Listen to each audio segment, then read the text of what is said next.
Domantas Sabonis obviously has suitors, and the Kings have made it known that they have some guys that are available.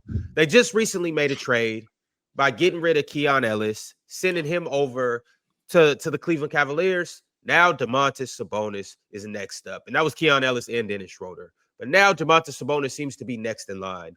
The Toronto Raptors are reportedly offering RJ Barrett, Jakob Poeltl, Ochai Agbaji, and draft capital to the Sacramento Kings in talks for Domantas Sabonis. Ox, how you feel about this? I mean, Toronto absolutely should do that. It's a good move for them. But who Toronto gonna have to give up? He said Jakob, RJ. That'd be good for the Kings. That'd be good for the Kings. It says draft capital too. Yeah. I think that's a pretty good move for Toronto. Man, that would be fine. It's good for both, Ox. Why don't you like it, Penn? Because I can see Penn over there stewing. Penn, why is this an issue? I'm not moving draft picks for Domantas Sabonis. If it's just Jakob Poeltl and RJ Barrett, I can hear it. If it's Ochai Agbaji, I don't care. But draft picks, nah, I'm done. Ain't no way you getting Sabonis without draft picks. You know that right now, Penn, because if I'm Sacramento, I need draft picks. No way. Yeah, you ain't getting none. You ain't getting none without draft picks. Chill. Let me give you a little brief history of this Toronto Raptors front office trading draft picks. Sure. They traded a first-round pick for a second-round pick in the 2022 draft for Thaddeus freaking Young, okay? That Thaddeus Young trade was meant to dump Goran Dragic. That pick ended up being 20th or 21st. You know who was available at that pick? Peyton Watson, Christian Brown, Walker It's Kessler, hindsight, though, Nikola Penn. Jovic. Come on now, Hold Penn. up, Andrew Nemhard. They It's ended up with Christian Koloko with the 33rd pick. That same year, because they stupidly decided to make Kem Birch an $18 million contract extension because he played half a season of halfway decent hoops, they wanted to dump Kem Birch because he wasn't a good center, and they wanted to get Jakob Poeltl, the worst trade, one of the worst trades in franchise history. They pulled themselves out. They were the 6th worst team in the league in the Wemby sweepstakes. They said, how could you ask Fred VanVleet to tank? They decided, we're going to go make a trade for Jakob Poeltl to help Fred VanVleet boost his value for his next contract, and we're going to pull ourselves out of the Victor Wembanyama sweepstakes. Granted, maybe you don't get Victor Wembanyama. Could you have at least gotten Brandon Miller? Could you have at least gotten Amen Thompson, Asar Thompson, Kaysen Wallace, Derek Lively? No, you ended up with Grady Dick at the 13th overall pick, who is one of the worst players in the league right now. So no, I don't want to trade any first round picks. And by the way, that pick that you traded to San Antonio for Jakob Poeltl turned into the 8th overall pick. And you know who was available at the 8th overall pick? Could have got, I mean, if you were a little bit worse, you could have potentially gotten Donovan Clingan, Zach Edey, which would have replaced the center that you tried to get in Jakob Poeltl. Sure. Could have also gotten Matas Buzelis at that pick. Nikola Topic hasn't really worked out with the health stuff, but Topic was there as well. Khalil Ware was there. I'm saying I'm done trading picks. I want the Raptors are in a different situation, though. Raptors Not are only in that, a win situation. To your winning, point, bro. This Penn, is not real. I do appreciate that, Penn, but Ox, it sounded to me like he don't know how to treat her. So just let her go. I'll take care of her. Yeah, hand him over. To think you can get That's some, to think the Raptors can get anything without trading. Because I'm listening to you. I'm listening to you. RJ Barrett's been fine this year, Jordan. One, the draft picks that you had, the draft picks that you have, you clearly ain't using them right. You clearly are not using them right. You're not. You draft, like you said, you drafted Grady Dick, and that was wrong.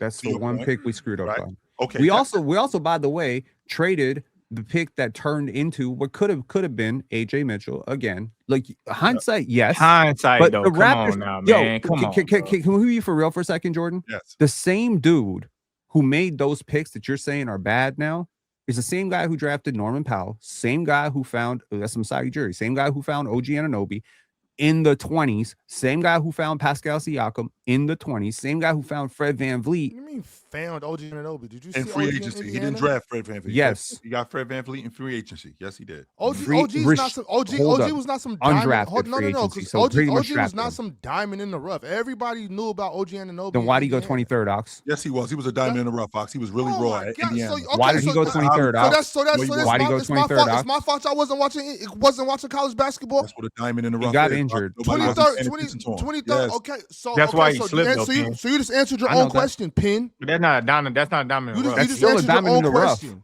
That's not got him in 20. Okay, you're not supposed to draft max players at 23. Okay, I'm gonna say that right now. So what I'm saying is all those guys are all-stars or borderline all-stars or max players. That's not a diamond in the rough either, though. But the same. It's not a diamond in the rough if everybody knows about you. If everybody knows how good you are, it's just not a diamond in the rough. And why are all these people passing on him then, Ox? If that's hurt, 22 teams Pin just told you him. why. Pin just so what? That doesn't mean this. Okay, we can move on. My point is the Raptors are good at drafting. The Raptors historically have been pretty good at drafting. Okay, the Raptors have been pretty good at drafting. They found Scotty Barnes. CMB's cool. Jamal Shedd's good. They got him at 45 last year. The Raptors are good at drafting. I don't want to trade any more draft picks. Okay. But are y'all trying to win? I think the Raptors are in a win. The East is open. Well, now it's not really that much open. Brandon Ingram plus Scotty Barnes plus Domantas Sabonis is a weird fit. This the thing, though, Drench. This is the thing right here. See, but Penn is being ungrateful, not understanding that even giving Jakob Poeltl, RJ Barrett, a couple draft picks, and OJ Abaji, they're still Have you seen this offense without RJ Barrett? The Raptors are winning the trade, and now you don't want to give up no first round picks. Like, we are not winning the trade. You win that trade if you give up a couple first rounds and Jakob Poeltl and RJ Barrett. No. You won the trade. Yeah, if I'm giving up in the current NBA, in the current CBA, Domantas Sabonis is not a max player. He is not a max player. Says you. Actually, wait a minute, That's me. Yes. So Sabonis actually fits the timeline and what you guys are doing. I think Why? I think he fits your offense. Scotty and Sabonis together would be good as hell. Yeah, I think with BI too. The reason why he fits the timeline. What is he? 28? I want to say he's 28, something like that. 38, but shit, he might be. Yeah, I think he's 28, 29. So the timeline with what you guys got going on over there in terms of winning right now, I really don't love getting off RJ Barrett, but if it's for Sabonis and the way our offense is figured out, set up, I would much rather have Sabonis, a big man that could pass, a big man that could rebound, because what that does is that gives you less, that gives teams less second chance opportunities. I think that enhances your defense, and I think that makes you guys better in that aspect. I think on offense, I think him playing at the pinch post, and I also think him playing on the wing, and I think them operating off of him as a passing big, I think that would work for Scotty Barnes. I also think that would work for guys like Grady Dick, because I think that you can get open looks for guys like Grady Dick, and maybe, quite possibly, he can be a better shooter. He's about to be 30 in 3 months. Okay, so he's 29 and he makes $40 million a year for the next 3 years. Still in his prime. He's still in his prime. It's not like he's a good player. Yeah, he's still in his prime. It's not like he's a bad player. I think he's a damn good player. Okay. Why do people say 30? Let me ask you a question. What was his best season? No. Hang on. You telling me he's still in his prime? What was his best season? When was his best season? If he's still in his prime, why is the last time that he made an All-Star team was 4 years ago? It's just because the Sacramento Kings are terrible? That has nothing to do with it. Come on now. All-Star? No, that has nothing to do with nothing. That's fair, Payne. But just because he's 30, you're telling me DeMontis shouldn't have been an All-Star last year, Payne? Yes, I am. So you're telling me bringing up the last time he was an All-Star when he was All NBA the next year, but not an All-Star is funny. Right. But you're telling me that DeMontis didn't have action. He wasn't playing at the All-Star level last season? No, I don't. Okay. I mean, last season? He definitely was last season. Okay. I mean, once again, you just drafted Colin Murray-Boyles. Scotty Barnes is shooting I think 10% from three last month. Brandon Ingram struggles to get into the paint. This is a team that does not get into the paint. Now, I understand Domantas Sabonis is an automatic paint touch, and I understand that he's a pretty good shooter. He's an underrated shooter. So I get it. Your problems.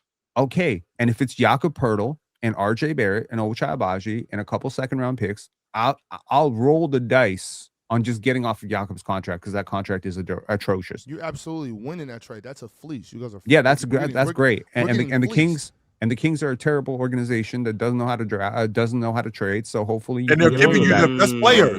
They're giving you, if not their best player, they're giving you a first round pick back. And I think if I'm the Raptors, fleeced in this trade.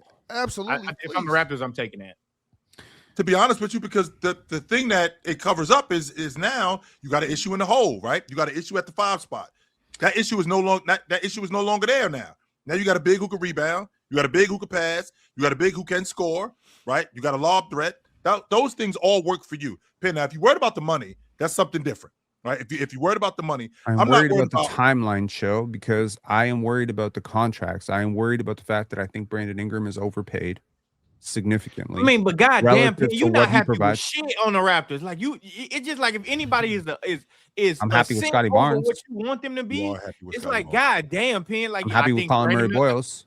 It's not a but those Colin Murray Boyles not moving. I'm happy with Jacoby Walter. Moves the needle for the Raptors. I'm happy with Jamal Shedd. Didn't you not want You ain't gonna tell me I'm not happy. Weren't you mad about CMB being drafted? To keep it real with you, Ron, we shouldn't even be doing business with Toronto. They don't have a package worth. I'm talking to Ron. Ron, they don't have a pack. They don't have a package for us. You're talking to Brock Purdy. Like what you That's Sam Darnold. offering is not even a worthy package. This shit is terrible. Like this I'm just saying, Penn. I'm just saying with Penn though, Jacob Poodle and RJ, which y'all know I like Jakob. RJ, but with Jacob Poodle and RJ, which like I said, y'all know I'm fine to RJ, but it's not worth DeMontis. Like we are absolutely getting fleeced dealing with the Toronto Raptors. I think if we're gonna move off of DeMontis, we need to look somewhere else. We need to look elsewhere, somewhere that actually has a worthy package for him. This is ridiculous. Wonderful. You know what? This is like that first round date. This is like that first date where I decide you suck, you decide I suck, and we both go home after 5 minutes. That's perfect. Well, no. Even in those situations. Wait, you guys go to separate homes or the same home? No. Right. That's what I'm saying, Ron. Even when you go on that first date and you realize, we're not compatible, you can still smash, and then we that's when I'm really trying to smash. After that, all right, no more. Not long term, Box. I know you hate me. I hate you. Good time, not a long time, baby. Enjoy your life, baby. That's when I'm real. Look, hey, that's when I'm gonna just come out for real and just ask for some ass. Once we get to that point, facts. So what Cameron said in that song? So as a person who watches every single Raptors game, here are my 10. Here are my 10 players. 10 of them. Fuck's sake, man. Here are my 10 players for the Raptors. I didn't came all the way out here. I got dressed and all this shit. Go ahead, Penn. 10 players. Who you got, Penn? 10 of them. Man. 10 players. You done shaved? I'm gonna rank them out. Kyrie Irving, wasted my good cologne. Kyrie Irving, Day'Ron Sharpe, Malik Monk, Robert Williams, Najee Marshall, Donovan Clingan, Jacques Landale, Ivica Zubac, Santi Aldama, Ayo Dosunmu. That's my 10. These are my 10 dudes that I would target if I was the Raptors, based on what they need. You didn't say Kyrie Irving? Yeah, you did say Kyrie Irving. Absolutely. I said Kyrie Irving. I can appreciate the Desomo thing. You think he's better than Abaji? He's so much better than Abaji. Okay. Why the hell would you want Santi Aldama? Darko, our head coach has like an incredible relationship with that dude. What the fuck? Pin. Ain't no way you just said that. Wait a minute, Jordan. Let's not act like we didn't just see. He's a really good player too, by the way. He's a really good player too. Santi Aldama is a really good player. Let's not act like we didn't just see Trae Young just go to Atlanta because he's got a great to Washington because he got a great relationship. What about the on the court shit though? What about the on the court? The on the court shit is great too because we don't have a stretch big who's 7 feet tall. That's what I'm talking about. Santi Aldama is a really good player. I like Santi Aldama. That's what I thought you was going somewhere with that part. You know how good he is at basketball. But here's the thing. These pre-existing relationships with coaches and players absolutely do matter. Darko Rajakovic, how does that help the fucking Raptors? Oh my God, Jordan, try to understand me. Continuity matters when you're trying to add a dude mid-season. Day'Ron Sharpe played with Scotty Barnes in high school. They have a pre-existing relationship. There is a feel there. What the fuck they got to do with the NBA? Oh my God. If I have some pre-existing chemistry with a player, it is much easier to add that player at the deadline instead of adding someone who's brand new to every player on your team. It's the same thing with adding Trey Murphy. Trey Murphy and Brandon Ingram played together for 4 years. So what about the other guys on the team? That's just one player. Yes, I understand that, but that one player helps ease the transition from that player to this player. It is an automatic thing, man. It's the same thing with Santi Aldama. And Darko we ain't bringing this Rajakovic player spent over an Trent, entire summer with just for Santi. dude. Santi No, actually no, no, no, they no, speak no. the same language when Yeah, it we're comes not to Who gives a basketball. fuck what that got to do with the team? That's the coach and the player. No, That Drench, got to do nothing with the other players. we're not just bringing this dude over just for one player. Just because you get along or you good with this one player, that doesn't mean it's Yeah. gonna work. Like, why We would you got do this. that? We got this dude on the group. We got this dude on the group because it's conducive to the whole group, not just the one guy. No, it works with the one guy, but it also works with the group too, Drench. It That's helps the to point. have that one player or two players there That that ain't the no player point, already Chill. familiar Why with. you- Hold on. Oh, Chill. I forgot There's no one way you more. get I'm with gonna add this one more. Goga bullshit. Batadze. I'm gonna add one more. There's my 11th. Goga Drench, Batadze. when I'm bringing when I'm bringing up cool with the coach. okay, so hold on, really quickly. The guy that I always bring up, and this is my go-to on the regular. When Mark Aguirre got on the Detroit Pistons, he was cool with Isaiah Thomas. When he got with the group, his game was conducive to the group, but it helped the fact that he was cool with Isaiah Thomas. No, it helped the fact that Mark Aguirre was a dude. Okay, what and helped. that's He and was a to damn Ben's star. point. And And to Santi Ben's Aldama's point, a dude. yes, Santi he is. Aldama is not no star or dude. Okay, Okay, so cool. You assuming his gender? would you? Oh God. Oh God. Yeah, don't do that. Yeah, you. All right. Santi Aldama What- is not a Mark Aguirre. He's not even in that caliber. That's not the caliber. point that I'm making, Drench. The point that I'm making is that when Mark Aguirre got on that crew, those guys were not on the same page with him. What smoothed over the transition was Isaiah Thomas. To Penn's point, a guy on the crew that you get along with, that you're good with. I understand. Okay, Chill. hold I on. very much Okay, understand that. hang on. I'm Chill, saying chill, this does not one apply more with thing, Gogo one final Batadze thing, and I and will Santi shut Aldama. up. This does not apply. One more thing. We already have a player who has a lot of what Santi Aldama does in terms of Sandro Mamukelashvili. So sometimes, again, it really helps when you already have a player that fits the archetype because people already have a rhythm with that offensive player. So, like, for instance, Jordan, you know this, you're a coach. You run sets as a team. It helps to slide a guy in who literally fits exactly what the other guy is doing. We already have a familiarity with a roll cut. You know, like when I introduced, like, I promise you, my list was not fucking random. When I introduced Donovan Clingan, it's because Donovan Clingan can do a lot of the stuff that Jakob Poeltl can do. It's Hell of a lot better than Santi Aldama. Okay, it's the same thing with Jock Londo, Ivica Zubac. Like, again, Ain't no fucking way you want Jock Londale on that team. Yeah, I do, because we have been playing Colin Murray Boyles at center. Okay, so we've been getting crushed, and I'm tired of watching my star player play center. Okay, and Kyrie Irving was another example. Kyrie Irving is just a basketball savant. He's one of the smartest basketball players in the league. So I actually trust him to learn an offense very quickly. So it's like, if you're gonna add someone at the trade deadline, Kyrie. Yeah, so Kyrie gonna go over there and learn that offense. That's what you think? Yeah, very quickly, because Kyrie is one of the smartest basketball players in the league. Yeah. Or no, he's one of the best basketball players in the league. But he's also one of the smartest basketball players in the league. Yeah, sure. But Kyrie just gonna go over there and do what the fuck Kyrie do. Ain't no learning no fucking offense for Kyrie over there. What the fuck we talking about? You gonna get Kyrie so your introduction gonna be Kyrie is, hey Kyrie, we want you to learn this offense and you fit in with the rest of these guys. That's what your introduction gonna be with Kyrie? Or you gonna say, Kyrie, come here and be Kyrie? Which one, Penn? Two things can be true. You can learn an offense and still be yourself. Brandon Ingram learned this offense and is still himself. You hated right, that. When I told you about Brandon Ingram, you said that ain't Raptors fucking basketball. And I said that's fucking Brandon Ingram. Oh, that is true. You did not. That is true. You did not. That is. What do you mean? I did not like Brandon Ingram. You did not. You like said Brandon Ingram wasn't playing Toronto Raptors basketball, and I said, Penn, they got him to beat Brandon Ingram, and you said that's not what the fuck we do. Yes, because Brandon Ingram has been at his best when he has played Raptors basketball. This year, there's been a combination of the two things. I think Kyrie Irving is a much better player than Brandon Ingram. Let's just be real about that, okay? When Kyrie Irving was last healthy, he's a different class of player, and I do believe that. Look, I watched the other game. I watched the Raptors play the Jazz without Keontae George, and they ran a full court press like we were a fucking high school team, and we turned the ball over like an uncomfortable amount against Isaiah Collier and Lauri Markkanen. Okay, now I'm not disrespecting the Jazz. Shout outs to the Jazz, but they are the 30th ranked defense in the NBA for a reason. They're not good. Cody Williams not a good defender. Ace Bailey not a good defender. There's no business. They're not good defenders, Ron. They're not good by NBA standards. They could be decent, they could be long, whatever, but they're not good defenders. Penn, it's a difference though. Like when you're running that full court press, when you have long athletic guys, that's how you turn people over. Are Cody you Williams crazy?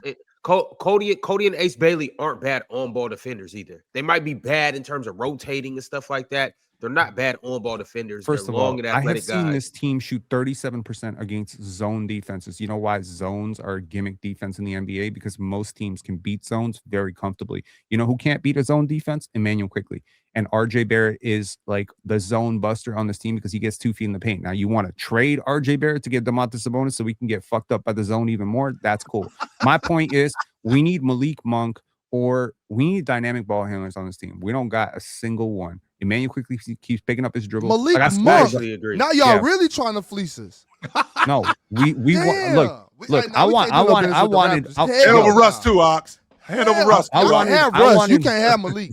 Hand over Russ too, Ox. No, thank you. You can keep Russell Westbrook. No, I wanted Well, Malik. neither of y'all deserve rest. Keon Ellis Malik? for RJ Barrett. I would have done that. I would have done that in a heartbeat, and y'all would have gotten a much better player than DeAndre Hunter and RJ Barrett. That much I will tell you. So I would have done that deal in a heartbeat, and I think the Raptors would have as well. But unfortunately, the money didn't work out. So at this point, yeah, I mean, I would love Malik Monk, man. I think Malik Monk really fits next to Scotty and Bi. It's the panel. Religion get built on cam. Where the chat throw smoke and the host go ham. You ain't never seen hoops out hit the raw. Every take got weight, every night we drop. This that barbershop. Courtside, worldwide tone. Welcome to the only show that really feel like numbers jumping like the score.